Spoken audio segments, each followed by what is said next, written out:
Hello and welcome to the Wolfchase Toyota Insider on the Memphis Tiger Network. I'm Jeff Brightwell alongside Kevin Robinson. Coach, haven't caught up with you in a couple of weeks, but you've had a couple of meets under your belt so far, and trying to get a feel for things as you transitioned out of the indoor championships into the outdoor now.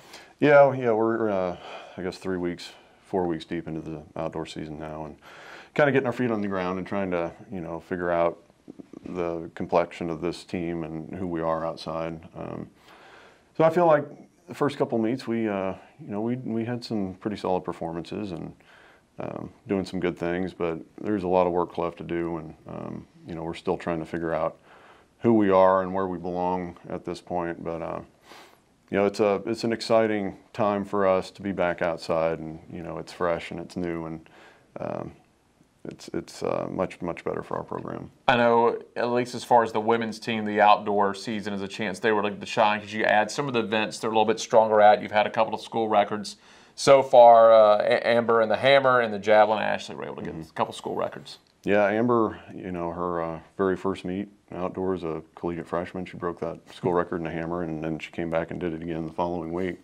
So she's obviously off to a great start, and there's a group of 4 more female hammer throwers right behind her that are progressing and pursuing as aggressively as possible. So Mona hasn't had a chance to compete in that event yet, but watching her record get beat, she's hungry to get out and perform. And that group's pretty special, and they're going to do some great things. And Ashley, she set the school record again last weekend. She finally broke that 57-meter barrier, which was pretty big, and she went through the entire season last year without a new PR, so that was a big weight off of her shoulders. And she's put herself in a position where we know without a doubt, unequivocally, that she's going to advance to regionals, so it allows us to really pursue more solid training blocks rather than being in a position where we have to chase marks. So I think what she did was very significant, and if we can continue to build on that, we'll put her in a great position for the postseason. You're going to move along now to your third meet, the Joey Haynes Invitational up at Southeast Missouri in Cape Girardeau. A little uncertainty right now because of the weather, and as you mentioned, you want to use those first 3 meets to kind of see where you are, transition. You have some big meets coming up here in a few weeks, so the next week's going to be kind of a bye week for you as far as competition, but this will be the last one for a couple of weeks. Yeah, this meet, it's a good opportunity for us because it's just not a huge, overly competitive meet. So it allows us to go in and actually work on some things. It allows us to, try to perform technically without the pressure of I have to achieve this or I'm not going to make the final, So it's a meet where we can go in a little bit more relaxed in terms of the amount of pressure, but, we're obviously always very competitive, and we go into every meet wanting to win everything that we enter, which is never going to happen, but that's got to be the mindset. Right.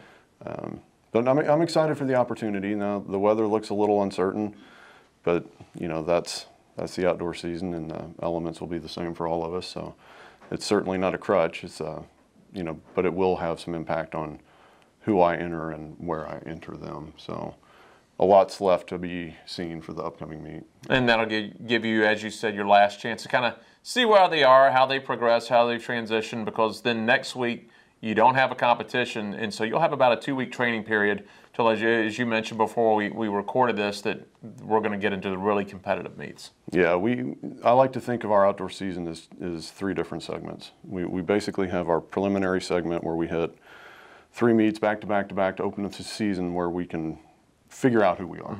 And then we have a break, a week off to transition, and then we prepare for Auburn, Alabama, and our home meet, which to me is the part of the regular season that means the most. And then we transition from that into our postseason. So I'm excited to, number one, have a week off. That's going to be good. It's going to be really good for the kids to be here, sleep in their own beds, not travel, get caught up on their coursework, things like that. It's going to be good for me to have a little more time with my kids. But I am excited, and we're doing some good things early. We just need to continue to build the momentum and capitalize on the opportunities that we have. And I do want to say that we're sending a group of distance runners to St. Louis for a distance carnival. That will be on Friday evening. So it's 6 or 7 athletes. And right now our men's distance group is really stepping up and putting down some really good performances, especially for this early in the year. So this will be an opportunity for them to take advantage of their fitness and get into some fast races and see if we can put down some PR. So excited for that group as well. So hopefully when we all come back together, we'll be a solid team.